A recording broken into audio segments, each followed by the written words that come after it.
Assalamualaikum warahmatullahi wabarakatuh. Selamat pagi anak-anak ibu semua. Mudah-mudahan semua dalam keadaan sehat dan siap untuk menerima materi kita pada kesempatan pagi hari ini. Adapun materi yang akan ibu sampaikan pada pagi hari ini adalah mengenai kebutuhan.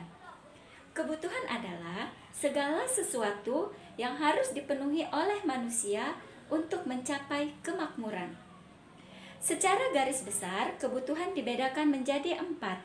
Yang pertama, kebutuhan berdasarkan tingkat kepentingannya.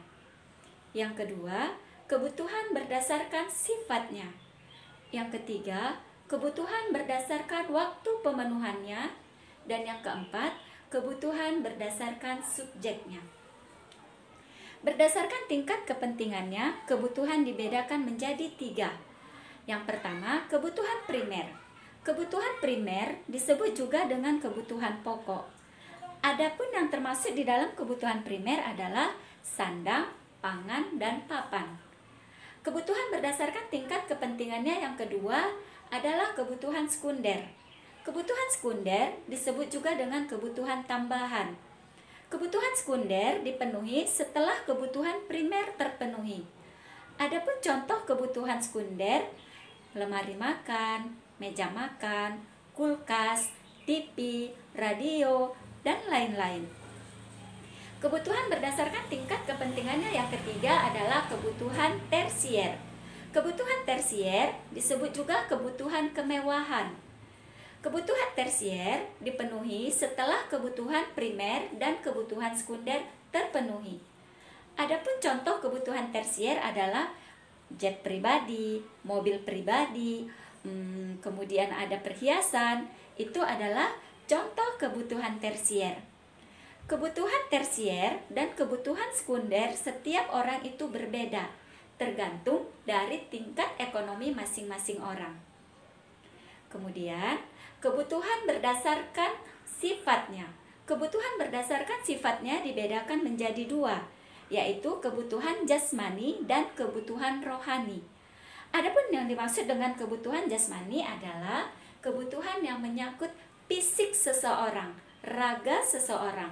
Contohnya misalnya pakai pakaian supaya hangat, kemudian makan supaya tidak kelaparan, olahraga supaya sehat.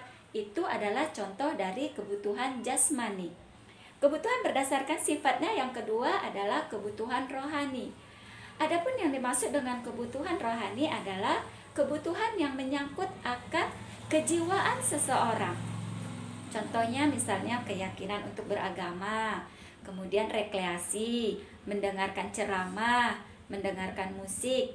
Itu adalah contoh-contoh dari kebutuhan rohani.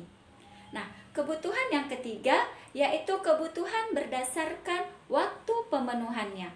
Berdasarkan waktu pemenuhannya, kebutuhan dibedakan menjadi 2, yaitu kebutuhan sekarang dan kebutuhan yang akan datang. Adapun yang dimaksud dengan kebutuhan sekarang adalah kebutuhan yang pemenuhannya tidak dapat ditunda, harus segera dipenuhi saat kebutuhan itu datang. Contohnya misalnya makan pada orang yang sedang lapar, minum pada orang yang sedang haus, obat bagi orang yang sedang sakit, maka pemenuhannya tidak bisa ditunda. Dia harus terpenuhi saat itu juga. Kebutuhan berdasarkan waktu pemenuhannya yang kedua adalah kebutuhan yang akan datang.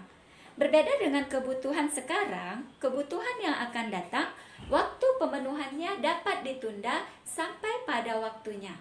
Misalnya, seseorang yang menyiapkan dana pensiun, maka dia bisa memulainya dari sekarang dan akan memanfaatkannya nanti pada waktunya akan tiba. Adapun kebutuhan yang keempat adalah kebutuhan berdasarkan subjeknya. Berdasarkan subjeknya, kebutuhan dibedakan menjadi 2, yaitu kebutuhan individu dan kebutuhan kelompok. Adapun yang dimaksud dengan kebutuhan individu adalah kebutuhan yang pemenuhannya itu secara pribadi atau sendiri-sendiri. Misalnya, buku bagi seorang pelajar, pulpen bagi seorang pelajar, cangkul untuk seorang petani, dan lain-lain. Kebutuhan berdasarkan subjeknya yang kedua adalah kebutuhan kelompok. Kebutuhan kelompok adalah kebutuhan yang pemenuhannya secara bersama-sama. Adapun salah satu contoh dari kebutuhan kelompok adalah sarana pendidikan, sarana kesehatan, sarana ibadah, fasilitas umum lainnya seperti jalan raya, dan lain-lain. Nah, pada kesempatan pagi hari ini, hanya ini yang dapat Ibu sampaikan. Mudah-mudahan bermanfaat bagi anak-anak Ibu semuanya. Sampai jumpa minggu depan. Assalamualaikum warahmatullahi wabarakatuh.